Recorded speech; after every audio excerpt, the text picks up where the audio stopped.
যেদিন আমার বিয়ে হয় ওই দিন রাতেই আমি ওনাকে বলে দিই আমি অন্য কাউকে ভালোবাসি। উনি চুপ করে সোফায় বসে পড়েছিল।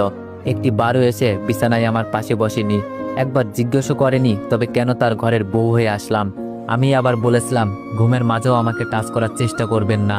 উনি মনে হয় কথা দিতে রেগে যান। উনি উঠে এসে আমার সামনে দাঁড়ান, ওনার চোখগুলো লাল হয়ে আছে। আমি ভয় পেয়ে যাই। হঠাৎই উনি বিছানায় হাঁটু গেড়ে বসে বলতে শুরু করেন, ওই আপনি কি মনে করেছেন আমাকে? আমাকে কি মাতাল অভদ্র মনে হয়? ঘুমের মাঝেও যেন আপনাকে না স্পর্শ করি? এর মানে কি আমি কি হিংস্র পশু যে রাতের আধারে আপনার উপর ঝাঁপিয়ে পড়ব? তারপর আরো কিছু কথা শুনিয়ে দিয়ে নিজের চোখ মুছতে মুছতে ঘর থেকে বের হয়ে যায়।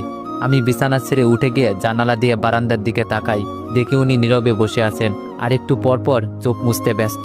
বিয়ে ঠিক হওয়ার পর ভাবির মুখে শুনেছিলাম ছেলেটা খুব ভালো অবন্তী, দেখো তোমাকে অনেক আগলে রাখবে, জীবনে অনেক সুখে থাকবে। তখন ভাবি